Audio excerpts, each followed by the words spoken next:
Let's move on to John Coleman at Accrington then. This is our second manager that we're going to profile, dropping into League One. Now, John Coleman and Accrington, the relationship there feels rock steady. We talk about a lot of uncertainty on this podcast. We talk about the comings and goings at the start of each podcast, and there's always plenty to discuss in that realm.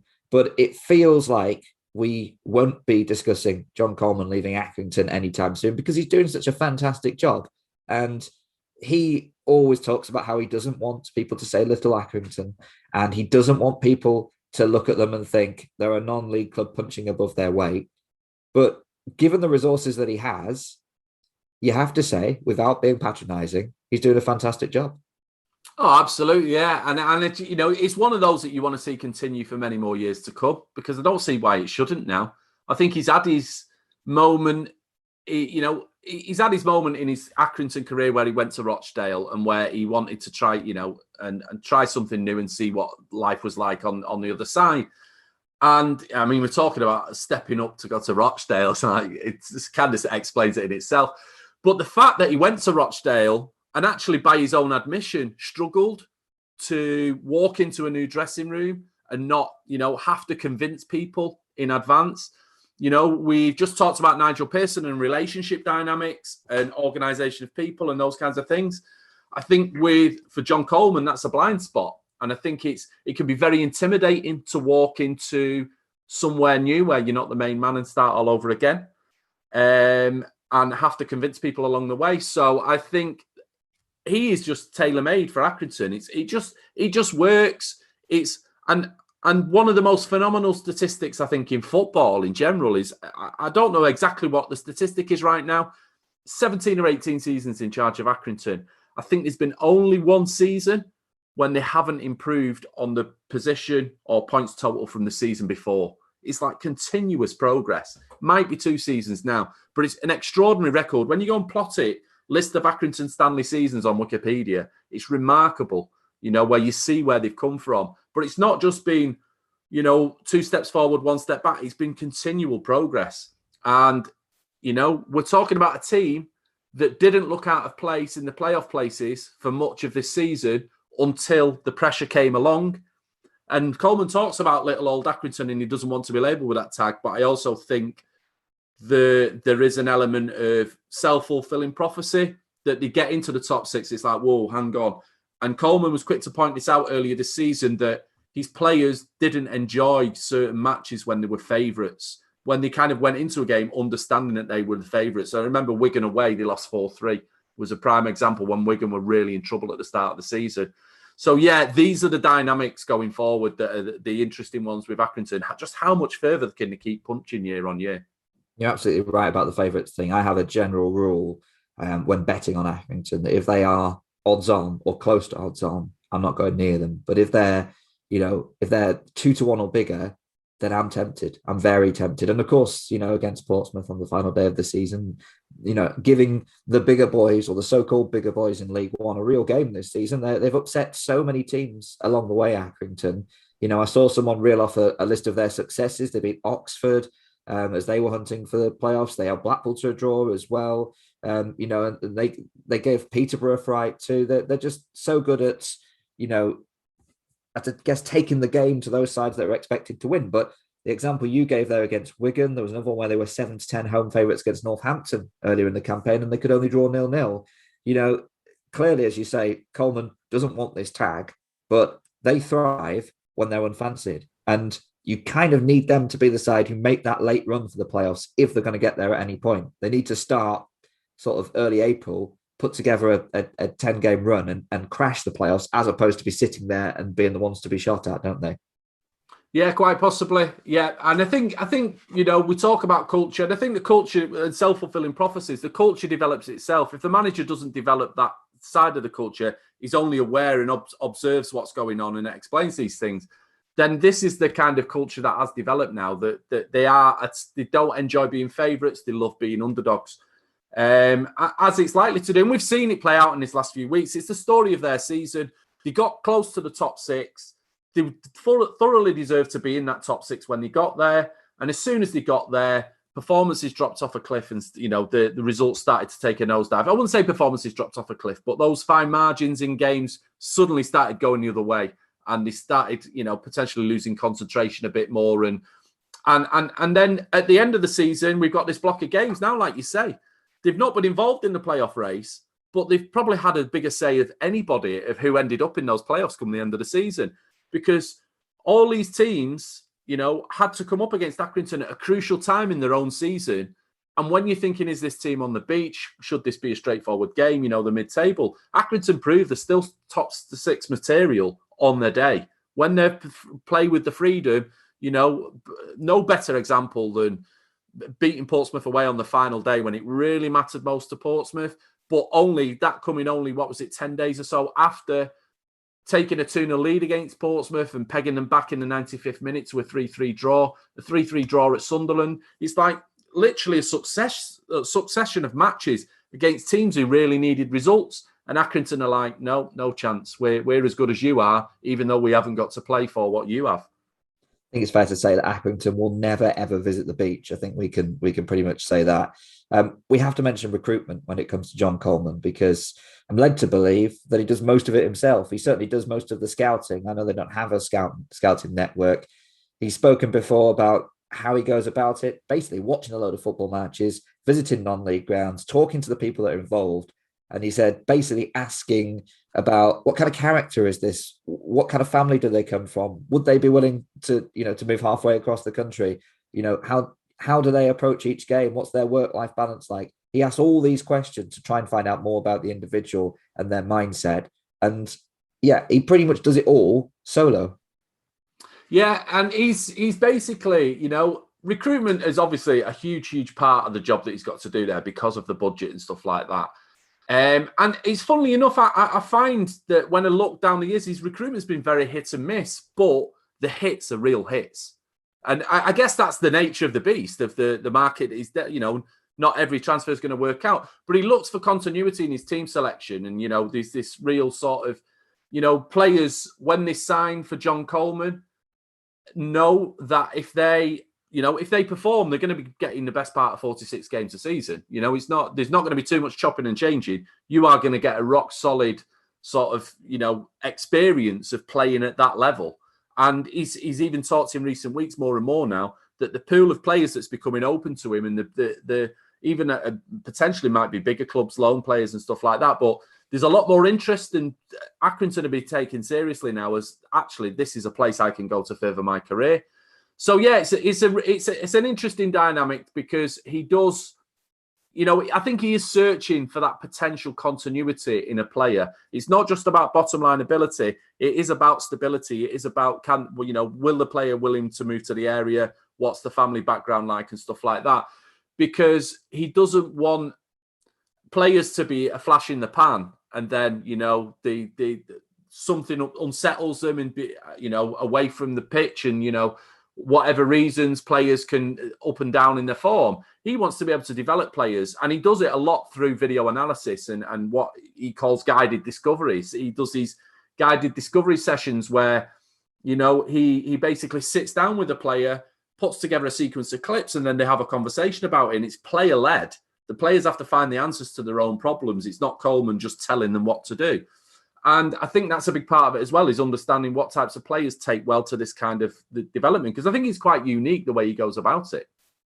Yeah, and I suppose he's looking for those players who, A, can spot the issues and the areas that they can improve. And like you say, those that can accept it as well, because, no one likes to be shown a video and told what they're doing wrong, do they? But if the player can acknowledge that, then I guess that's a good thing. And Colby Bishop and Dion Charles examples of this. And Colby Bishop has actually come out and said that one thing he just really enjoys is that everyone at Accrington plays with a smile on their face. Everyone trains with a smile on their face.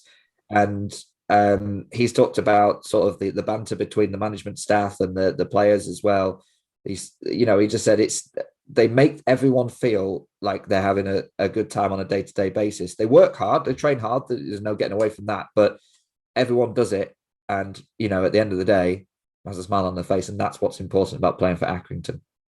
Yeah, and there's a good point to make about this as well, is because when you're listening to managers of interviews, all over the country every week, one of the things that Accrington interviews are notable for, not this season, but in previous seasons, is the din in the background, the noise, because it's like Coleman does the interview pitch side probably, and there's like a social club in the background where the players are mingling with the fans and everyone's having a drink, and it sounds like it's karaoke at 5:30 on a Saturday night straight after the game.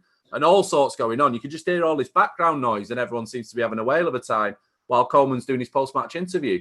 Now, obviously, they've not been able to do that this season, but it speaks to what the family feel of the club is, how tightly knit the players are with each other, how closely connected they are to the fans. And I think it's a real strength. I think it's a real strength that underpins everything, because I don't think Coleman is like Nigel Pearson and walks into a room, immediately identifies how to fix relationship dynamics between people. No, there's this aspiration to build this culture that is just, how can you not want to be part of it? And because he's got, because he's built up so many of these players over the years now, he's got a critical mass of his dressing room that's already on side. Anyone new coming into it immediately feels welcome. And if they're the right sort of character, they just feel like, yeah, this is where I feel happy here. This is where I want to play my football. So I think it is a big string to the bow of why they continue to build season on season. And hard work as well is key. He's, in that same Colby Bishop interview, he talked about, he was teaching during the day, then coming training at night, and then getting up at 4:30 the next morning, etc.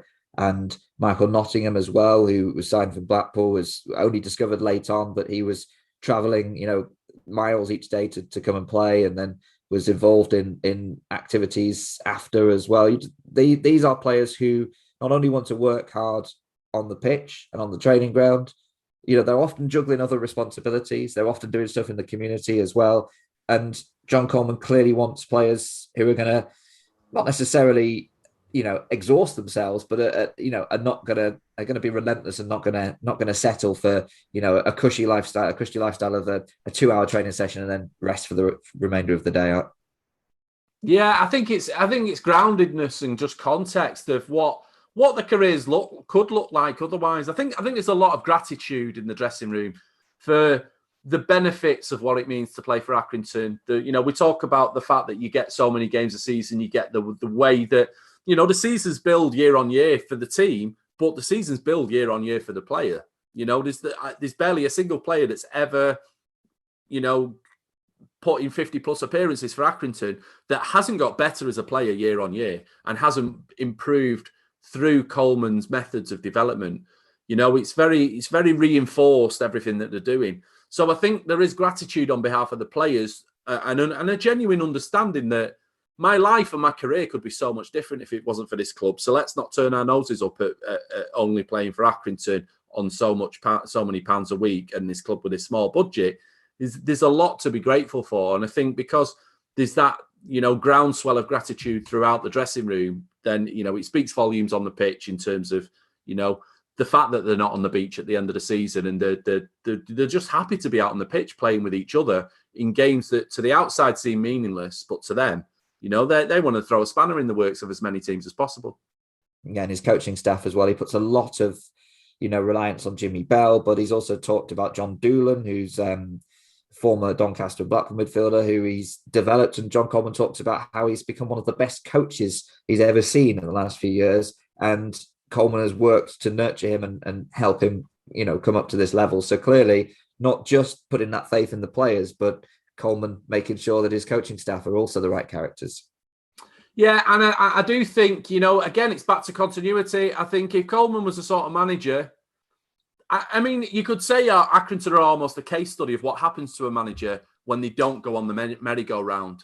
When a manager is allowed to get his systems in place and his way, and get his people in place and just be allowed to get on with the job. And we see it here with John Coleman as such a great example of that. And it's all to do with continuity and letting people grow within roles themselves and not chopping and changing. Him not chopping and changing jobs and looking for bigger clubs or other opportunities. And, the staff around him, likewise. I think everybody's just grateful for the stability of being able to do the same thing season in, season out, but just improve on what it is that you're doing. So the examples that are often given, and it has particularly come to light sort of at the end of this season is that both Gareth Ainsworth and Paul Warne, who've been relegated from the Championship with Wycombe and Rotherham, and both those sides have played with a tremendous spirit and have been a credit as well to the division. They've been linked with other jobs, particularly Ainsworth, and the general consensus is, well, I don't know if they'll fit into another culture. You know, they've got something special at these clubs. If they go into another dressing room with more senior pros who, you know, don't take to their methods, they could be in real trouble. As you said at the top of the John Coleman section on the podcast, Mike, that feels like a real problem for Coleman. But he's tried it and he's realised that he's better off at Accrington. Warne and Ainsworth haven't yet. But, you know, it's one of those, isn't it, where you have to say that the grass isn't always greener, and Coleman and Accrington, that like their marriage is going to be a long and happy one. Yeah, and I think it's a heartwarming story in football, and I think every now and again you get these. You know, we've talking about James Coppinger just finishing at Doncaster, Matt Le Tissier at Southampton as players. You know, there's some storylines that are just meant to be seen through to the end, and I think that's the case with John Coleman now. And I think, you know, I don't know what the end looks like for this Accrington, you know, as a club right now, because how much can they keep pushing the ceiling, you know?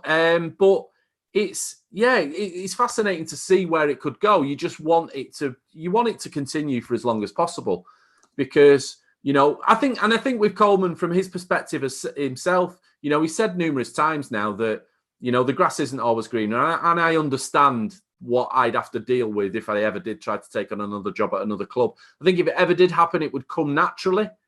I don't think it would happen in being poached. I think it'd just be, you know, he'd reach the end of a road or whatever and move on to take a time out of the game. And when he came back, he would choose a club carefully that chose him carefully for the same reasons of why he did what he did at Accrington. But otherwise, no, you know, you want to see this story out to completion. And I still think it's got at least 2 or 3 years to run yet, you know, where even if it's only incremental improvement in League One, I think Accrington are a club that could be. And it's really interesting because of how many big name managers and how many big clubs are in that division next season. You know, we're talking Nigel Adkins, Paul Cook, Danny Cowley, you know, Paul Warne and Gareth Ainsworth are proven at the level coming back down. Darren Moore, of course, at Sheffield Wednesday. And then the likes of Ian Evatt, Michael Duff are coming up. You just look at the list of managers down that league next season. It's going to be fascinating. And the continuity is a big piece for Accrington, because some of those big managers, by their nature, are going to have to lose their jobs next season because they're not going to measure up. They can't all be in the top 6. They can't all be in the automatic promotion places. And, you know, the fact that everybody at Accrington knows in advance, this is who we are, this is what we are, this is what we're going to be on game 46 compared to game 1. It doesn't change. And I think Accrington can still compete with those clubs next season, be in and around the top 6. Just the big question for them is, once they're in the top 6, can they stay there? Can they deal with the different type of pressure that comes along from being the team to be shot at, rather than, you know, this self-fulfilling prophecy of, even if Coleman doesn't like it, of being, you know, having this innate underdog mentality. And we're talking hypothetically, of course, but if they were to reach the playoffs next season, or indeed the season after that, you'd have to really fancy them, because let's face it, they're going in as underdogs, huge underdogs.